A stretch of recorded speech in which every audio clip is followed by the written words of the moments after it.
우리 할렐루야 샬롬하고 인사합니다. 할렐루야 샬롬 샬롬 샬롬 샬롬 샬롬. 하나님 사랑합니다. 여러분 주 안에서 사랑합니다. 예, 오늘 제목이 반석의 기초를 놓은 집인데요. 사실은 예, 더 와이즈 앤 풀리시한 또한 예, 볼리더라고 말씀하죠. 예, 듣고 행하는 자와 행하지 않는 예, 미련한 자와 지혜로운 자에 대한 말씀이에요. 세계에서 가장 높은 빌딩 하면은 예, 우리 어디에요? 뭐 맨하탄에 있는 예, 엠파이어 스테이트 빌딩 뉴욕에 우리 저 중학교 때인가요? 초등학교 때인가요? 잘 생각이 안 나는데 그때 102층 빌딩이라고 했었어요. 근데 지금 뭐 우리나라는 이거보다 훨씬 더 높은 빌딩이 지금 많이 서 있죠. 한 몇십 년 흐르고 나니까. 그때는 정말 기하학적인 숫자였었습니다. 예, 그때는 아파트도 별로 없었고 다 일반 그런 집들이었던 그런 상태였었죠. 뉴욕의 맨하튼에는 1931년에 완공이 됐네요. 엠파이어 스테이트 빌딩을 비롯한 세계적인 건물들이 굉장히 질비하게 많이 있다고 해요. 일종의 섬이라고 할 수 있는 작은 지역, 예, 섬이었다고 합니다. 이 맨하탄이. 이렇게 세계적인 건물이 들어설 수 있는 가장 중요한 요건은 그곳 집안이 거대한 암석으로 이루어진 지층 때문이라고 해요. 바닥이 암석 돌이죠. 그러니까 단단하게 그 높은 빌딩을 그 시대에 1931년에 지을 수가 있었겠죠. 예, 중국 쯔완성에서 지난 어떤 5월 12일 현지 시각 오후 2시 18분경에 진도 7.9의 지진으로 인한 사상자가 상상을 초월하게 나타났다고 합니다. 사망자, 실종자가 8만 명에 이르렀고요. 부상자가 30만 명, 졸지에 부모를 잃은 고아가 4천 명에 이르렀다 그래요. 이재민은 약 1천만 명. 그러니 우리가 만약에 그 지역에 있었으면 그냥 꼼짝없이 이 재난을 당할 뻔했죠. 천재지변은 사람의 힘으로는 어떻게 할 수가 없는 것입니다. 이런 지구촌의 대재앙을 보면서 인간의 과학 문명이라는 것이 자연 앞에 정말 얼마나 무력하다는 것을 우리가 자꾸 세상 깨닫고 느끼죠. 우리나라도 보면은 정말 그 공기가 좋은 곳인데, 예, 뭐 김포도, 시흥도 참 공기가 좋은 곳이에요. 근데 제가 타창 밖으로 이렇게 차를 타고 어떨 때 조금 멀리 나가느라고 가다 보면은 뿌예요, 뿌예. 예, 그 산천들이 그 논 있는 벌판 이런 곳들도 뿌예요. 완전히 그 황사 또 그리고 또 뭐죠? 황사 말고 예, 그런 것들로 인해서 시야가 그냥 엄청나게 공기가 굉장히 나쁘구나 이렇게 좋은데 이제 뭐 말할 것도 없겠죠. 이렇게 보통 때 정말 공기 좋다고 하는 이런 곳들이 이렇게 뽀연히 정말 우리 장흥마을 삼성아파트는 축복된 곳이구나 하는 생각을 많이 하고 앞으로는 아마 공기 좋은 곳을 찾아서 이 아파트들을 선택하는 경우가 얼마나 많겠나 이런 마음이 들더라고요. 그래서 풍치림이라도 아니 뭐 자연공원이라도 정말 많이 지어야겠구나. 시흥 쪽으로 가다 보니까 그 거대한 공원 조성한다고 이렇게 그 띠를 둘러놨더라고요. 그래서 정말 다행이다 하는 생각을 했습니다. 홍콩에서 발행되는 홍콩신보에는 중국의 최대의 댐인 그 산샤댐이 이번 지진을 유발한 원흉일지 모른다라는 지적이 있었다고 해요. 산샤댐은 건설할 당시에 과다한 저수량과 수압의 영향으로 지표층의 변화를 가져와서 인근 지역에 지진을 유발할 수 있다는 점을 제기했던 전문가들이 있었다고 그래요. 그럼에도 불구하고 아마 그냥 이것을 그 댐을 만들어 놓은 것 같아요. 그런데 천재지변으로 여겼던 이번 대지진의 원인은 두 논란으로 큰 논란이 벌어집니다. 중국이 자랑하는 세계 최대의 산사댐이 지진을 불러왔다는 주장에 대해서 중국은 강하게 부인을 한다고 하죠. 만리장성 이래 최대의 토목공사로 무려 25조 원을 들여서 만든 세계 최대 규모를 자랑하는 이 산샤댐, 이 댐이 대지진의 원인이라고 하면 참으로 천재지변이 아니 인재재난이다. 그죠? 사람이 잘못 선택을 하고 잘못 만들어서. 학자들은 거대한 댐과 댐에 가둬놓은 물의 무게를 못 이기고 암석층이 깨지고 그 깨진 틈새로 스며든 물이 지각 단층 활동의 윤활유 역할을 하면서 지진을 유발했다 이렇게 주장을 한다고 그래요. 홍콩신보는 댐을 건설한 당시부터 지질학자나 전문가들은 댐 건설이 인재를 불러올 수 있다라고 지적을 했었다고 합니다. 지난 3월에 미국의 한 과학 잡지도 산사댐이 지반을 약화시키고 있다면서 지진과 해일을 유발할 수 있다고 경고까지 했었다고 그래요. 근데 결국은 이렇게 이런 일을 당하고 말죠. 이 많은 사람들 인명피해, 우리나라는 물론 아니지만 실종자가 8만 명이에요. 부상자는 30만 명, 부모를 잃은 고아가 4천 명, 이재민이 약 1천만 명이라고 합니다. 이 중국의 인구가 많긴 하지만 개개인은 얼마나 소중한 생명이에요. 그죠? 그러나 중국 정부에서는 이번 지진의 전원지로부터 수백 킬로미터 떨어진 산사댐에 지반을 약화시켜 지진을 일으켰다 가능성 없다. 이렇게 일축을 하고 대지진의 원인을 놓고 많은 이야기가 아직도 오가고 있다고 해요. 신문과 TV 보도를 보면서 가장 마음이 안타까운 것은 학교 건물들이 너무나 부실해서 이루 헤아릴 수 없는 어린 학생들이 죽었다는 사실이 더더욱 가슴이 아픕니다. 중국이 초고속으로 성장하면서 수많은 건물을 지었지만 내진 설계를 하지 않았다고 그래요. 우리나라도 그렇죠. 그래서 지금부터는 이제 조금 그 지진에 대한 대비를 건물마다 한다고는 합니다. 얇은 철근과 콘크리트 벽돌로 지은 것으로 인해서 많은 사람이 희생이 되는데 빼먹기를 한다면서요. 이런 걸 지을 때 철근을 이만큼 넣어야 되는 걸 중간중간 건너뛰고 그거를 본인들이 착복을 하다 보니까 건물이 우리나라 와우 아파트 옛날에 무너진 놀랐던 그 와우 아파트도 그랬대요. 그렇게 많은 걸 착복을 하는 바람에 그냥 아파트가 무너져가지고 많은 사람이 죽죠. 이 중국의 지진이나 미얀마의 재난을 보면서 타산지석으로 우리가 꼭 삼고 가야 될 것들. 우리나라는 지진에 있어서 안전지대라고 했는데 이제 그렇지가 못하죠. 이곳에서 발생한 지진의 영향을 해일이 얼마나 일어나고 쓰나미 같은 것도 발생했다면 할 수 있다는 것을 또한 우리가 예상을 하고 가야 되는데 오래된 건물들은 재건축할 수 있도록 과감한 개혁이 우리나라도 재건축들 하죠. 그래서 강남에는 막 그 쬐끄만한 무슨 7평짜리 이런 아파트들을 사놓고 거기서 닭장처럼 쭈그리고 있대요. 재건축하면 돈이 천금을 버니까 이번 중국에서 일어난 그런 끔찍한 대지진이 우리 한반도를 강타한다면 그죠? 우리 집이나 학교 건물은 안전하다고만 볼 수가 없다. 서울에 20년 전, 30년 전에 지은 다세대 주택, 연립주택 같은 것이 지진에 전혀 무방비 상태, 당연히 그렇죠. 우리나라의 초등학교, 중고등학교 건물 중에 오래된 건물은 내진 설계가 당연히 전혀 되지 않아 있습니다. 이런 것들을 우리가 좀 대비하고 그 이웃나라의 이런 일을 통해서 우리도 우리 주변을 좀 돌아봐야 되지 않을까.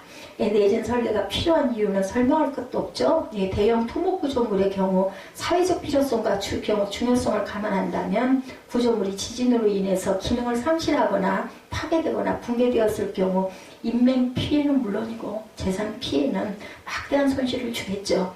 어떤 글에 보니까 과거 일본 고베 지진 때 고베항이 파괴되었는데 고베항을 이용하던 환승화물이 우리나라 부산항으로 옮겨오게 되었고 이것은 한동안 부산항이 세계 1, 2위 자리를 지키는데 결정적인 역할을 한 적도 있었다고 합니다. 일본이 고베 지진을 복구하는데 세계 경제 2위의 일본도 7년의 시간이 소비가 되었다고 하네요. 미국은 재난에 대비한 예산을 편성하고 인력을 항시 배치하고 있다고 그래요. 선진국이 다른 것은 재난에 대비하는 능력에 탁월하다. 제가 잘 알지도 못하는 이러한 내용을 여러분들에게 왜 전할까요? 말씀에 근거가 되니까 전하겠죠. 미국 서부에 있는 캘리포니아주 당국에서는 지진이 일어나는 것을 가상하면서 지진에 대비하기 위해서 지질학자들, 정부 관계자, 구조대원, 업계 관계자들 300여 명이 모여 지난 1년간 연구하고 토의한 것을 발표하기도 했다고 해요. 미국과 일본은 지진에 대비해서 많은 연구를 하고 대비하는데 우리는 지진에 대비하여 예산도 전무하다고 합니다. 이런 부분은 우리가 좀 돌아보고 각성해야 되겠죠. 우리나라는 정치, 사회, 경제, 사회, 종교 모든 분야에서 총체적인 부실이라는 말을 하고 있어요. 각계각층에 깔려있는 기초의 부실이 문제인데 우리나라에서 누구나 많은 사람이 하는 말 중에 아니면 말고 이런 말들을 많이 한다면서요. 거짓이 난무합니다. 바로 아니면 말고 얘기하고 아니면 말고로 끝나는 거예요. 누구의 말도 정직한 말로 들으려고 하지를 않는다는 거죠. 수많은 복선을 깔고 앞뒤를 재면서 하는 말이다 라고 적고 있다고 그래요. 오늘 본문에 예수님은 예수님 앞에 나와 말씀을 듣고 행하는 사람이 되라 이렇게 말씀하죠. 기초의 중요성을 말씀하고 있어요. 제가 아까 기도의 서두에 그 말씀 했죠. 예, 듣고 행해야 한다. 행하지 않는 자는 아무 소용이 없습니다. 이렇게 들으면 그러면 나는 내 집은, 내 주변은, 내 주인은, 내 이웃은, 내 가족은 이런 것부터 우리가 한번 좀 생각해 볼 줄 알아야 되겠다. 예수님은 두 사람을 예로 들죠. 두 사람은 각기 자기의 집을 건축했어요. 오늘 본문이. 한 사람은 지혜로운 건축가였고 또 한 사람은 어리석은 건축가. 그렇죠. 한 사람이 집은 짓되 깊이 파고 주추를 반석에 놓았고 한 사람은 주추 없이 흙 위에 집을 짓습니다. 마태복음 7장 24절에서 28절에 보면 지혜로운 한 사람은 주추를 반석에 놓은 사람이었고 어리석은 사람은 모래 위에 집을 지었다라고 나타납니다. 마태복음과 누가복음의 두 본문이 다 예수님의 말씀을 듣거나 전에 듣고 기록한 것인데 누구예요? 마태. 지난번에 제가 이 말씀 알려드렸는데 마태가 누구예요? 마태 불렀잖아요. 세리, 레위. 이 사람은 굉장히 지식이 있는 사람이었어요. 그래서 마태복음을 쓴 거죠. 누가는 뭐 하는 사람이었어요? 누가는 의사죠. 누구를 따라다녔어요? 바울을 따라다녔죠. 왜? 바울이 질병이 있기 때문에 항상 따라다녔습니다. 그러다 보니까 누가복음이 탄생이 됐습니다. 어느 것이 더 예수님의 말씀에 근접했다고 볼 수 있느냐 하면 누가복음의 본문이라고 할 수가 있어서 제가 누가복음에 초점을 더 맞췄습니다. 누가는 누가복음을 쓰는 첫 장에서 그 모든 것을 시초부터 정확하게 조사해 보고 순서대로 기록하였다 이렇게 나타나 있습니다. 오늘 본문의 말씀은 산상수훈, 산상설교의 결론적인 부분을 이루고 있습니다. 예수님은 두 사람의 두 집을 비교하시죠. 예수님에게 나와 말씀을 듣고 행하는 사람은 지혜로운 사람이 지은 집과 같다. 나왔어요. 들었어요. 야, 거기까지도 대단해. 근데 행했다라고 얘기하죠. 우리나라 그 민족의 특성 중에 아주 어떤 그 예배를 드리면 은혜를 받아요. 그리고 회개들 해요. 많이 울죠. 우는 게 회개예요. 근데 개를 잘 안 해. 행하지를 않아. 회까지는 하는데 우리는 거기까지 가야 합니다. 예수님에게 나와 말씀은 들었지만 행하지 않는 사람은 어떤 사람? 어리석은 집을 지은 자 같다라는 거예요. 이 본문을 놓고 제가 깊이 묵상을 할 때 지혜로운 사람과 어리석은 사람 두 사람은 같은 점도 있고 다른 점도 있어요. 같은 점도 있고 다른 점도 있습니다. 지혜로운 사람이 지은 집과 어리석은 사람이 지은 두 집을 비교해 보면서 같은 점, 다른 점 이런 것들을 우리가 좀 찾아보죠. 두 사람이 집을 지었다는 점에 있어서는 당연히 공통이에요. 그죠? 같은 점입니다. 사실 집이란 결코 사치품은 아니에요. 누구에게나 가장 필요한 의식주 중에 가장 기본일 수도 있어요. 그죠? 못 다음에 성전 다음에 청교도들이 그 무인도에 가서 제일 먼저 지은 건 교회였습니다. 그렇죠. 그 다음에 학교를 짓고 맨 나중에 집을 지었어요. 이게 순서입니다.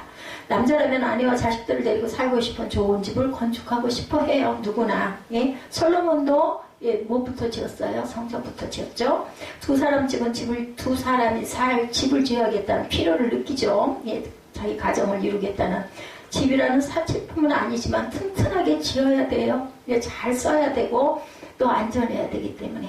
아름다운 잠식이나 가구는 나중 문제예요. 그런 거는 있어도 되고 없어도 됩니다.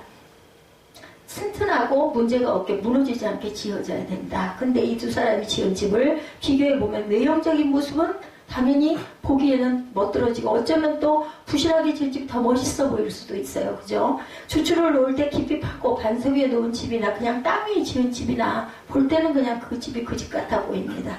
좋을 때, 평안할 때, 그리고 일기가 좋고 기상이 좋을 때는 아무런 차이가 없어요.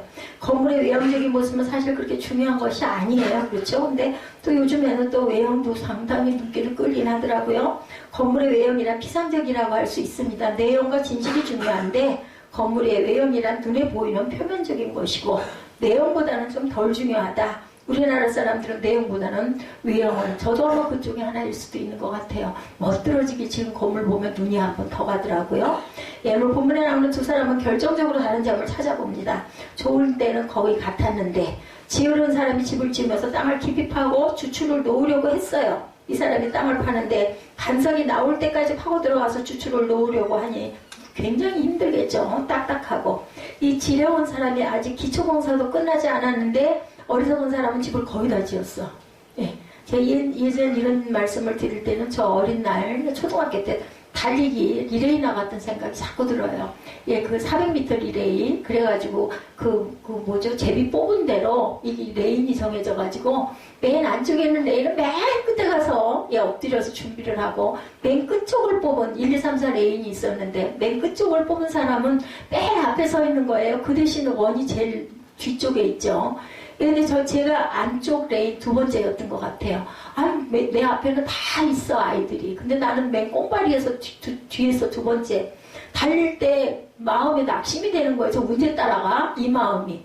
그러니까 속력이 나지 않죠. 근데 한참 뛰어가다 보니까, 어느새 내가 앞에 있더라는 거죠. 그래서 굉장히 중요한 거는 눈으로 바라보는 것 같고, 뭐를 평가해서는 안 됩니다. 아주 쉽게 집을 짓는 사람도 있는데 고집스럽게 땅을 깊이 파고 반색이 나올 때까지 파고 들어가야 하니까 시간도 굉장히 오래 걸리고 비용도 많고 인력도 많이 들고 저 집은 벌써 다 지었는데 아마 저도 그런 사람 중에 하나는 아니었을까. 예, 제가 그래서 그 말씀을 드렸어요. 예, 언제 두 집의 진가가 드러난다고요? 큰 물이 나서 탕류가 그 집에 부딪히게 됐을 때 아주 중요할 때 아주 위험할 때 드러나요. 이미 때는 늦었다. 그죠?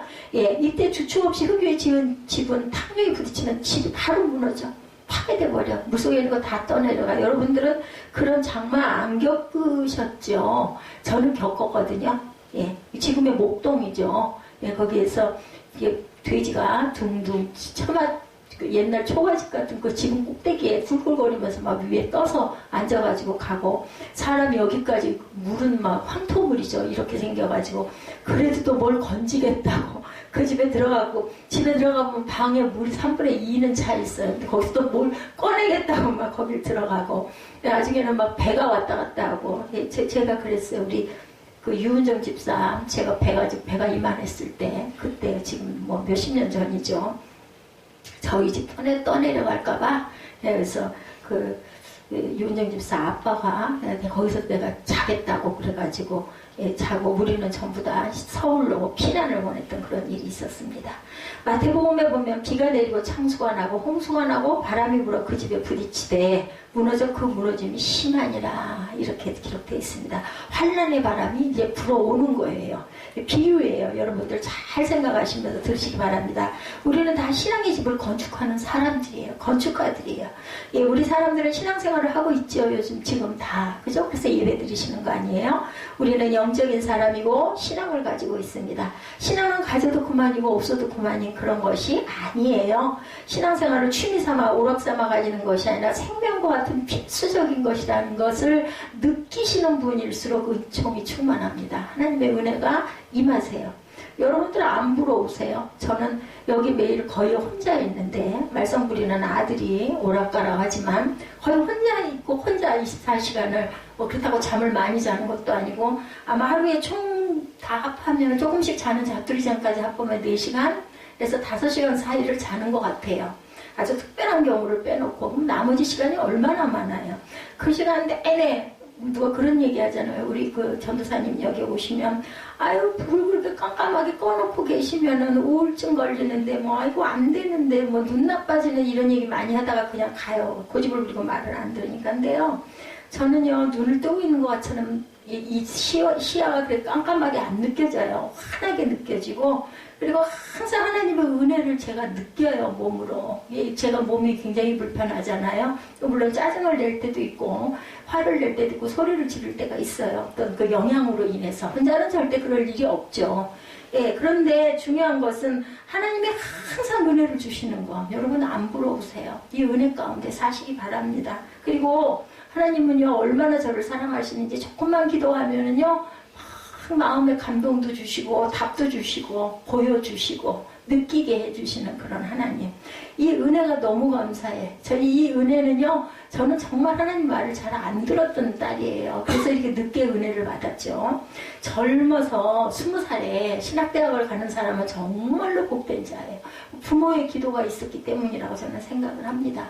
근데 저는 나이가 50이 넘어서 신학을 했어요. 그러니까 너무 어마어마하게 늦었죠. 중간에 또 교회를 잘 나가고 예수를 잘 믿었느냐. 하나님은 믿는다고 하면서 내 교회가 없이 교회만 왔다 갔다 살짝 갔다 왔다. 주일은 꼭 지켰어요. 근데 그렇게 했던 그런 딸인데도 하나님께서 새벽 예배 나갔는데 딱 붙으신 거예요. 너지? 하고 아시는 거죠. 근데 아까 그 찬양 그의 생각 안에 가사가요, 저한테 꼭 하시는 말씀 같아서 그 가사만 들으면 눈물이 나요. 이 반주기를 계속 틀어놓으면 오작동이 나고, 그래서 정말 안타깝게 반주기를 끄기는 끕니다만은 정말 가사 여러분들 한번 호들하게 가사를 음미해 보세요.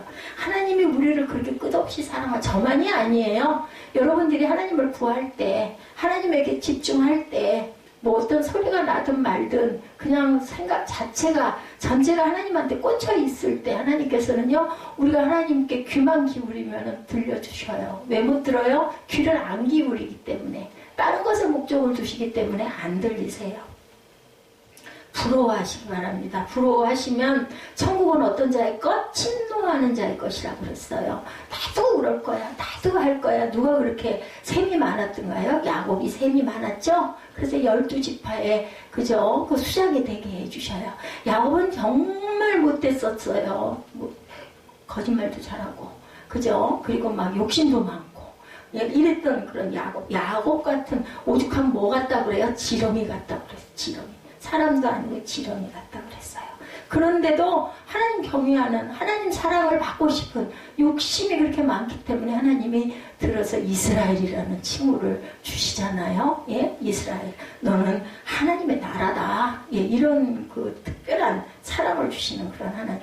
우리가 붙들려고 하면, 강구하려고 하면, 우리가 세상적인 것들은 내가 아무리 욕심을 내고 애를 써도 안 되지만, 하나님의 나라는 내가 욕심을 내면 낼수록 하나님께서는 붙들어 주세요. 제가 기도가 아마 좀 바뀌었을 거예요. 예, 제가 은혜를 받은 부분이, 예, 말씀 기도해야 되겠다.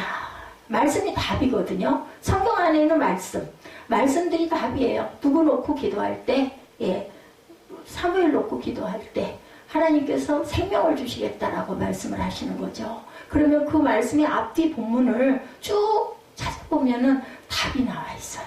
어떻게 할 때 네가 이렇게 될 것이다. 그리고 내가 너를 축복할 것이다. 이렇게 여러분들 기도하실 때 누구든지 하실 수 있어요.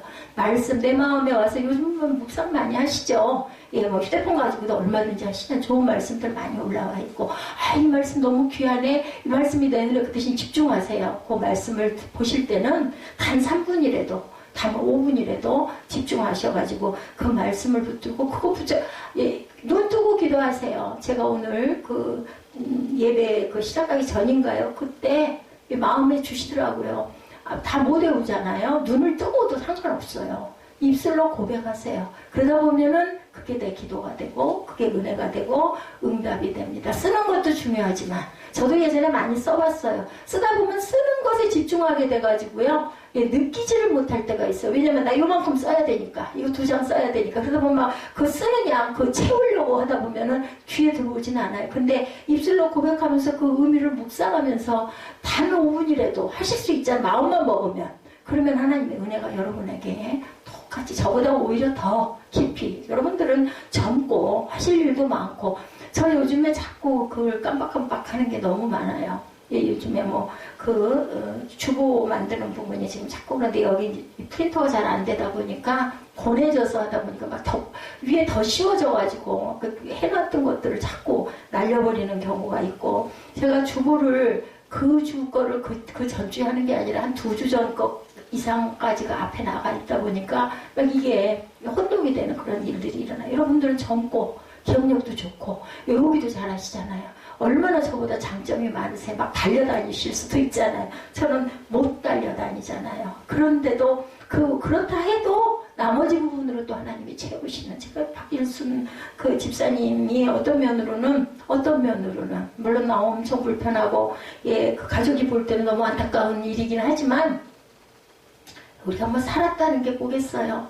평생 살 수 있는 것도 아니고 영원히 살 수 있는 것도 아니고, 어느 시점들은 다 있는데, 그죠? 누구는 길게 누구는 짧게, 아까 찬양에 그 얘기 나왔던 것 같은데, 그런데 이 시점에 누워있으니 뭐 하시겠어요? 그죠? 하나님 찾지 않으실까? 저는 그 생각이 들어서, 세상에 살아있어가지고 막 세상 일, 세상적인 것에 심취돼가지고 서방설레 하는 것보다는 그냥 어차피 갈 인생이면 그냥 하나님께 열심히 집중하다가 눈을 감고도 눈을 뜨고도 내 의식 속에 예수님을 모시고 열심히 기도하다가 가시면 천국은 그냥 아주 넘버원. 그죠? 다른 당상. 길 절대 안 잃어버리고. 저는 그분 기도는 딱 그 기도만 합니다. 길 잃어버리지 않고 평강 가운데 세상에 있는 마지막 순간까지 평강 가운데 있다가 갈 때 예수님 품 안에 달싹 안기면 그처럼 기쁜 게 없잖아요. 우리가 가고 나서의 세상이 없다면 우리가 얼마나 슬프고 얼마나 불안하고 보내시는 또한 가족들은 또 얼마나 안타깝겠어요. 근데 우리는 모두 다 천국에서 만날 수 있어. 그게 언제일지 알 수 없지만 그렇기 때문에 정말 중요하세요. 여러분들 일상 6일 동안 열심히 사시잖아요. 왜 열심히 사세요? 잘 사시려고. 예, 그죠? 벌려고. 아니면 공부하려고 사시잖아요. 나머지 하루가 그날이 첫날이죠. 주일. 주일에는 주님의 말씀에 집중하시기 바랍니다. 다른 생각을 일체 비우세요. 그냥 말씀에 나는 이 시간을 하나님께 드리는 시간이다 하고 제가 드리는 말씀이 제 얘기가 아닌 거는 제 얘기인 거는 비우세요. 근데 하나님 말씀으로 집중돼서 이 말씀을 전할 때는 꼭 들으시고 집중하시고 느끼시고 나도 그렇게 한번 해봐야지. 제가 왜 서 있겠어요? 제가 이만큼 왔기 때문에 여러분들보다 너무 긴 시간을 돌아왔기 때문에 증인으로 서 있어요. 이렇게 사시면 안 돼. 잘 사셔야 돼요. 복되게 평강으로. 그리고 축복은 주시면 말씀의 축복이니까 무조건 아멘 하세요. 왜 아멘들을 안 하세요? 누가 대표 기도를 하더라도 저는 그렇던데요. 아멘 해주면 막 힘이 나던데 더 열심히 하게 되던데 아멘으로 어떻게 보면은 기도하는 사람을 위로해주는 부분이기도 해요. 아멘 아멘 해주면. 그리고 또 나한테는 그게 은혜가 되고 축복. 아멘이라는 뜻이 믿습니다잖아요. 동의합니다. 믿습니다. 할렐루야는 하나님 찬양합니다. 하나님께 영광 돌립니다. 이 뜻이에요. 그래서 우리가 인사할 때 할렐루야 믿는 사람들은 이렇게 인사들을 하는 거죠. 하나님께 영광 돌. 우리가 살아있다는 것 자체가 하나님께 영광. 그냥 지어진 사람은 하나도 없어요. 근데 그걸 내가 가야 할 길이 뭔지를 빨리 아는 거 알수록 축복. 저처럼 늦게 알면은 정말 고난의 길을 연속으로 그 이상한 길을 헤매다가 제가 좀 젊을 때 은혜를 받아가지고 하나님께 영광을 돌렸더라면은 얼마나 더 아름다웠겠어요. 그죠? 아름다운 목소리 주셨는데 그걸로 하나님의 찬양, 하나님의 영광을 얼마나 많이 드러냈겠어요. 그 모든 거를 다 놓친 거예요. 그러다 보니까 여러분들 앉혀놓고 제가 지금 막 정말 열심히 부르짖고 외치는 거예요. 저처럼 살지 마시고 지금 한 살이라도 젊고 할 일이 많을 때 하나님 영광을 위해서 은혜로운 삶을 사시고 그렇게 되면 여러분 모든 것이 제가 참 좋아하는 말씀 있죠? 영혼이 잘된 같이 범사가 잘되고 강건한. 영혼이 가장 먼저예요. 내 영혼이 잘 돼야 범사가 잘 돼요. 그래야 우리가 강건한 축복이 임한다라는 거죠. 삼박자 축복이에요, 그게. 그래서 저는 그 말씀을 굉장히 기뻐합니다. 여러분들에게 축복, 가장 최고의 축복은 저는 그 축복이에요. 여러분들 생일 맞을 때, 제가 기도해 줄 때 그 축복의 말을 많이 하죠. 영혼이 잘된 같이 범사에 잘 되며. 그 사람이 어떠한 생각을 갖고 있는지 나는 모르는데 그의 생각처럼 하나님은 내 안에 모든 것을 내가 다 안단다 말씀하세요. 여러분이 뭘 품고 있느냐에 따라서 하나님께서 그에 필요한 복을 주신다라는 것을 잊지 마시고 내 마음에 더러운 것이 있거나 내 마음에 분노가 있거나 내 마음에 억울함이 있거나 내 마음에 뭔가 손해났다라는 마음이 있으니 그걸 비우세요. 비우고 그래도 하나님 이렇게 제가 살게 해주신 거 감사합니다고 감사하시면 하나님께서 뭐라고 그러세요? 30배, 60배, 100배로 주리라고 말씀하세요. 나는 이 사람으로 인해서 잃어버렸어. 그렇지만 하나님께서 그걸 아시기 때문에 내가 너한테 부어주겠다. 그 안에 억울함이나 분노나 이런 것들로 인해서 막 내가 들끓으면 그 축복을 못 받잖아요. 어차피 주고 축복도 못 받는 바에는 다 드렸어. 하나님 아시죠? 나 이렇게 했어요. 아시죠? 축복 주시옵소서. 얼핏 지금 떠오르는 사람이 있어요. 권영임 전도사님 그분. 정말 그분은 그 온 가족을 시댁을 다 구원시킨 분이잖아요. 근데 그분이 어땠어요? 언니 빚 보증 서줬다가 1억인지 몇억 그 옛날에 그거 보증을 쓴 것 때문에 그 사우나탕 그 때밀이 그거를 7년인가 10년을 했더라고요. 그래서 그 돈을 다 갚았어. 하나님이 축복을 부어주셔가지고 그렇게 지금 나이가 드셨어도 열심히 교회를 세우시고 그 전도사님을 통해서 동생 남편이 교회를 세웠죠. 파주 순봉교회. 그리고 거기 전도사님으로 그렇게 잘 섬기시고 그렇게 하고 가시잖아요.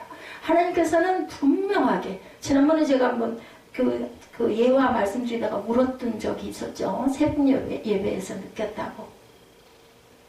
교회를 그 시골에서 몇 명, 한 열댓 명 됐대, 성도들이. 그래가지고 그 교회를, 땅도 싸고 하니까 교회를 건축하지, 건축을 했나 봐요. 부도가 났어. 이게 돈이 다 채워지질 않다 보니까 건축업자가 그 교회를 압류를 하려고 하는데 이 처녀 여인이 매달려가지고 건축업자한테 사정사정을 해가지고 2년만 시간을 달라고, 내가 분명히 갚겠다고. 금액도 많지도 않아. 옛날 금액이어서 그랬겠지만 2천만 원. 그것 때문에 교회가 넘어가게 생겨가지고 하도 그냥 사정을 하고 손이 발이 되게 엎드려가고 비니까 2년을 미뤄준 거예요. 서울에 올라와가지고 강남에 가서 도우미 역할을 한 거야. 집에 아예 입주 도우미. 그렇게 해가지고 그거를 2년 동안을 먹고 쓸 게 뭐 있겠어. 거기서 얻어먹고 있으니까. 그리고 가장 가까운 교회에 나가가지고 새벽부터 수요, 금요, 예배는 예배, 주일 예배 다 참석을 하는 이 목사님이 정말 신실하게 기도할 때 항상 들리는 우리 목사님하고 기도를 해서 기분이 좋으셨대죠. 이 목사님이. 근데 헌금은 500원밖에 안 해. 지금 하면 5,000원은 될 거예요. 주일날 딱 500원 한 번씩. 참 기도는 저렇게 신실하게 하는데 심는 건 좀 그렇구나 하고 바라봤는데 2년이 딱 되는 날 와가지고 목사님 인사드리러 왔어요 하면서 저 고향으로 돌아갑니다. 뭐 충청도인가 경상도인가 어디 시골 그런 그 곳에서 올라온 거예요. 어떤 연고로 왔는지는 모르겠지만. 그러면서 얘기를 하는데 그 내용을 얘기해. 제가 2년 동안 약속을 해서 1,000만 원을 모았습니다. 그럼 나머지는 어쩌실런데 이 내용을 처음 들어봐요. 그래서 이 목사님 속으로 그래서 헌금을 그렇게밖에 못했구나. 나머지는 어쩌려고 그러세요 했더니 또 가서 손이 되게 빌어봐야죠. 2년만 더 달라고. 그럼 내가 나머지 1,000만 원 또 갚겠다고 저는 그렇게 하려고 합니다. 그 목사님이 이 처녀 앞에 무릎을 꿇었답니다. 다른 목회자인데도 당신 같은 삶을 못 산다고. 그리고 그 1,000만 원을 보태서 보냈대요. 제가 그거를 들으면서 참 얼마나 은혜를 받았는지 우리 에서점에서 생각이 나더라고. 그리고 그 처녀는 귀한 목사님 사모가 됐어요. 나중에 뒤에 편지를 주고 받았는데 그 목사님이 간증을 올려놓으신 거예요. 그걸 들으면서 하나님은 정말 우리가 한 것을 아시는 하나님, 절대로 죽이시는 하나님이 아니라 살리시는 분이구나. 어떻게 그렇게 하겠냐고. 남의 집사 이 목사님 보니까 교양도 있고 처녀가 아주 신실하고 정말 좋은 청년인데 아니 어떻게 저 젊은 나이에 남의 집 도우미를 할까 하고 생각을 했는데 그 비밀이 2년 만에 2년마다 새벽마다 예배마다 주일마다 그렇게 예배드리던 그 청년이 사실은 이러한 연고로 자기 교회를 세우기 위해서, 그리고는 목사님의 그 목사님, 시골에 있는 목사님이 아니라 젊은 목사님을 만나가지고 사모가 됐다라는 소식, 아주 기쁜 소식이 그렇게 날아왔다는 말씀을 하더라고요. 주님이 46절에서 봅니다. 본문으로 돌아갑니다. 너희는 나를 불러 주여 주여 하면서 어찌하여 내가 말하는 것을 행하지 않느냐. 오늘 46절에 말씀하죠. 마태복음 7장 21절에도 보면 나더러 주여 주여 하는 자마다 다 천국에 들어갈 것이 아니라 다만 하늘에 계신 내 아버지 뜻대로 뭐라 그래요? 행하는 자라야 들어가리라. 그날에 많은 사람이 나더러 이르되 주여 주여 우리가 주의 이름으로 선지자 노릇하며 주의 이름으로 귀신을 쫓아내며 주의 이름으로 많은 권능을 행하지 아니하였나이까 하리니 그때 내가 그들에게 밝히 말하되 내가 너희를 도무지 알지 못하니 불법을 행하는 자들아 내게서 떠나가라 하리라. 7장 마태복음 7장 21절에서 23절 말씀이죠. 예. 주의 이름으로 선지자 노릇하고 귀신 쫓아내고 많은 권능도 행할 수 있어요. 그러나 하나님 하늘에 계신 아버지의 뜻대로 행하는 사람이어야 한다라는 거죠. 예, 그렇지가 너희는 못했다라는 거예요. 그런 그 은사가 좋아요. 근데 그렇게 함으로 인하여서 하나님의 영광을 드러내지 않고 행하지 않았다면 나는 너를 도무지 모르노라 라고 하실 것이라는 거죠. 하늘에서의 시선과 세상에서의 시선은 이렇게 다르다. 교회에서 찬송 잘 부르고 기도 잘하고 봉사도 잘할 수 있죠. 신앙의 연륜이 쌓이면서 교회 생활 모든 것이 자연스럽기만 합니다. 그래도 그는 다 된 것이 아니라는 것. 신앙의 집을 짓는데 자신이 알아요. 내가 이 부분은 정말 못됐지. 내가 이 부분은 정말 부족하지. 저도 압니다. 나는 그런 대로 괜찮은 사람이라고 착각하지 말아야 된다. 아까 그 얘기 우리 듣고 많이 웃었죠? 그죠? 예, 자화자찬, 그 얘기, 그 사자성어 얘기. 그런 망상에 빠져서는 안 된다. 자기 만족에 빠지면 안 되겠죠. 자기 기만에 절대 빠져서는 안 됩니다. 자기 실상을 알아야 된다. 살았다는 이름은 있으나 실상은 죽은 자로다 라는 책망을 들을 수도 있다는 것. 이집트에 가면 고대 7대 불가사의 첫째 피라미드, 현재 80기 정도 남아있다고 그래요. 지금으로부터 4,800년 전에 그런 무덤을 세우는 것은 기적이에요. 스핑크스 같은 거 보면 기가 막히죠. 어떻게 사람이 저렇게 했을까? 기계도 없는데, 그죠? 고대 이집트인들은 그렇게 큰 피라미드를 어떻게 세웠을까? 연구한 학자들이 있는데, 피라미드를 세울 장소를 선택하는데 아무리 홍수가 나도 물에 잠기지 않을 땅을 선정하고 땅속에 바위가 드러날 때까지 모래와 자갈을 파고 들어간다고 그래요. 그 피라미드를 세울 때. 그리고 땅속 깊은 곳 반석 위에 무덤을 설치하고 반석 위에 피라미드를 쌓는다고 합니다. 10만 명의 사람이 2개월 동안 동원돼서 20년 동안 일하여 만든 것으로 상상을 초월하는 건축물이 이루어진다는 거죠. 그것들이 지금 있죠. 최고의 피라미드는 140m 높이에 환기 구멍까지 있고 북극성의 방향과 일치되게 무덤을 안치한 것을 보면 세계적인 건축물이 되어 있다고 그러죠. 지금도 우리 모두는 건축가들이에요. 크고 작은 건축가들. 그렇죠? 한 사람이 한 일생을 살아가면서 잘하는 인격의 집을 짓죠. 신앙이라는 집을 짓는 사람들입니다. 저와 여러분들은. 바울도 건축하는 예를 들어 신앙을 설명하죠. 고린도 교회에 터를 닦아두죠. 마치 지혜로운 건축자와 같이 터를 닦았어요. 바울도 이제는 다른 터를 닦을 필요가 없다고 말합니다. 바로 예수 그리스도 유일한 터전, 고린도전서 3장 10절에 내게 주신 하나님의 은혜를 따라 내가 지혜로운 건축자와 같이 터를 닦아두매 다른 이가 그 위에 세우나 그러나 각각 어떻게 그 위에 세울까를 조심할지니라. 이 닦아둔 것 외에 능히 다른 터를 닦아둘 자가 없으니 이 터는 곧 예수 그리스도시라. 예, 이렇게 고백되어 있습니다. 오늘 본문에 누구든지 예수님에게 나와 주님의 말씀을 듣고 행하는 사람, 말씀대로 살아가는 사람, 주님 중심으로 생각하는 사람, 주님의 말씀이 곧 그의 가치관이 되고 주님의 말씀이 곧 길이 되는 사람. 예, 그럴 수도 있지. 그게 무슨 모든 걸 다 거기다 들이다 붙여? 그렇게 생각하는 사람 믿음이 없는 사람이에요. 작은 거 하나라도 아이고 하나님 감사합니다. 작은 일 하나라도 하나님 감사합니다. 아니 감사해서 돈 들어요? 감사하세요 여러분들. 꼿꼿이 세우고 내가 했지 이러지 마시고. 예, 그런 사람은 정말 오래 걸려요. 환락 가운데 거하게 되고 주님으로 충만한 사람이 되어야 된다. 우리 예수님의 만세반석이시죠? 예수님의 기초가 되시고 터전이 되시고 성전의 모퉁이들이 되셨고 성전의 산들이 되셨어요. 산돌이 되셨어요. 사도행전 4장 12절이죠. 이 예수는 너희 건축자들의 버린 돌로 집 모퉁이의 머릿돌이 되었느니라. 다른 이로서는 구원을 받을 수 없나니 천하 사람 중에 구원받을 만한 다른 이름을 우리에게 주신 일이 없음이라 하였더라. 다시 한번 읽을까요? 이 예수는 너희 건축자들의 버린 돌로, 사도행전 4장 12절입니다. 이 예수는 너희 건축자들의 버린 돌로 집 모퉁이의 머릿돌이 되었느니라. 다른 이로서는 구원을 받을 수 없나니 천하 사람 중에 구원받을 만한 다른 이름을 우리에게 주신 일이 없음이라 하였더라.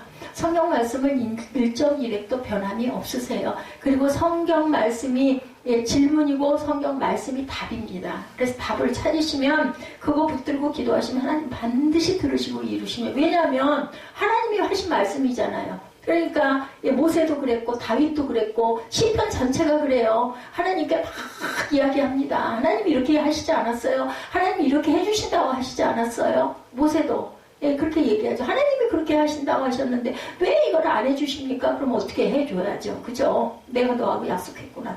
해주십니다. 사람도 그러잖아요. 사람끼리도. 아니 당신 나하고 약속했잖아. 왜 이거 안 지켜? 계속 따지면 어떻게 할 말 없죠. 똑같습니다. 예수님은 나의 주인이시고 나의 하나님이시고 나의 살아가는 이유가 되시고 예수님은 나의 가치관이시고 예수님 때문에 살아가고 예수님 때문에 죽을 수 있습니다. 이 고백을 하세요. 우리 어차피 한번 가는 거고 예수님 때문에 좀 일찍 가면 하늘의 상 받겠죠. 그죠? 영원한 천국을 소유하죠.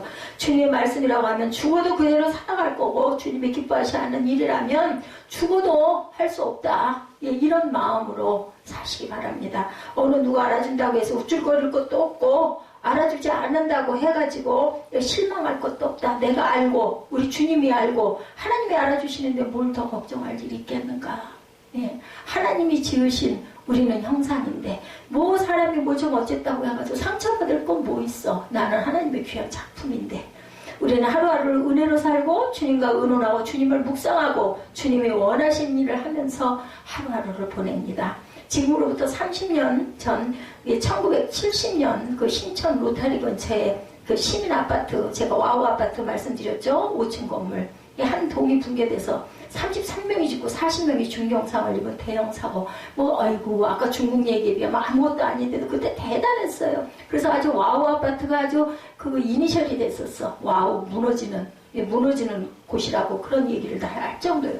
5층 아파트면 아무것도 아니죠. 지금 보면 아파트 짓는 거 보면은 10층 15층도 없더라고요. 보통 30층 이상. 근데 여러분들 아시죠? 낮은 데 살아야 돼요. 너무 높은 데 살면 건강이 아주 나빠요. 제일 좋은 건 2층 정도라고 합니다.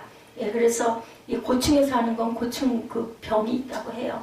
아파트가 오래된 아파트가 아니라 지은 지 불과 4달밖에 되지 않았던 아파트. 예, 그 건축가들이 나중에 알아본 결과 아파트 기둥 하나에 19mm 철근이 70개 들어가도록 되어 있음에도 불구하고 규정의 2분의 1밖에 안 되는 5개 정도밖에 넣지 않았다고 해요. 그래서 무너진 거랍니다. 콘크리트 배합 비율도 시멘트를 알맞게 넣어야 함에도 불구하고 시멘트 비용은 업자들이 다 떼먹고 정작 넣어야 할 시멘트는 넣는 신용만 했었기 때문에 무너진 거라고 그러죠. 이 사람 저 사람이 뜯어먹다 보니까 결국은 아파트가 아니라 모래성이 됐다라는 겁니다. 에브람 메슬로우가 유명한 말을 합니다. 자기 자신과 궁극적으로 평화를 맺으려고 하면 화가는 그림을 그려야 하고 시인은 시를 써야만 하고 음악가는 곡을 만들어야 한다. 당연하죠. 여러분들의 그릇대로 지음받은 대로 쓰여야 되겠죠. 그 말을 읽으면서 진짜 그리스도인 되려고 하면 자기 자신과 화해해야 한다. 그래서 자신을 사랑해야 된다는 이야기들을 많이 하잖아요. 자신을 사랑해야 남을 사랑할 수 있다는 거죠. 예수님이 내 안에 계시고 내 안에 주인이 되시고 내 안에 모시고 있는 예수님이 나로 하여금 말씀대로 살게 하시고 진리로 이끌어가는 것을 우리가 체험했을 때 하지 말라고 해도 해요. 하지 말라고 해도 행해요. 안 하면은 뭐 불편해가지고 견딜 수가 없으니까. 그렇죠. 유명한 의사들이 하는 말이 의사는 처방만 내려줄 뿐이고 병은 환자 자신이 고치는 것이다. 특히 당뇨나 혈압은 성인병들은 본인들이 그것을 고칠 수 있는 거다. 의사가 처방해준 대로 정시의 약을 잘 먹고 하루도 걸리지 않고 운동하고 의사의 지시대로 짠 거 먹지 말라면 짠 거 안 먹고 매운 거 먹지 말라면 매운 거 안 먹고 그죠? 이런 환자들 순종하는 환자들이 치료가 되죠. 약을 제대로 먹지도 않고 지시사항도 안 지키고 병이 나을 걸 바라서는 안 돼요. 신앙도 마찬가지. 은혜를 받으려고 하면서 하나님이 하라는 대로 안 하면 못 받죠. 평생을 교회를 왔다 갔다 해도 은혜가 뭔지 구원이 뭔지도 모르고 그냥 의식적으로 주일이니까 갔다 와야 마음이 편하지 이렇게 해서는 안 된다는 거죠. 완전히 치료가 된 환자는 담당 의사를 실력 있는 명의라고 하고 치료가 안 되는 환자는 똑같은 의사한테 돌팔이다. 약도 안 들어. 이렇게 얘기를 해서 꾸준히 잘 먹지도 않고. 신학자 윌리엄 버클레이는 건축 재료는 인생과 비슷한 데가 있다 이렇게 얘기를 했어요. 그는 하나님은 우리에게 완성된 인생을 제공해 주시는 것이 아니고 인생의 재료를 제공해 주시는 것이고 우리는 그것을 사용해서 자신의 인생을 지어내야만 하는 것이라는 거죠. 가나안 땅 들어갈 때 땅 분배해 줬잖아요. 근데 다 비워놓고 들어가 잘 살아라가 아니었죠. 뺏어야 됐어요. 가서 뺏어내고 그것을 다시 만들어서 자기들이 그것을 점령하고 살아야 했죠. 똑같습니다. 우리 인생도. 하나님은 우리를 완성된 건물로서 인생을 살게 하시지 않고 인생의 재료를 제공해 주신 대로 우리 자신이 지어가야 돼요. 성공하는 사람도 있고 실패하는 사람도 있죠. 쉽게 집을 지으려는 유혹에서 우리가 벗어나야 되겠죠.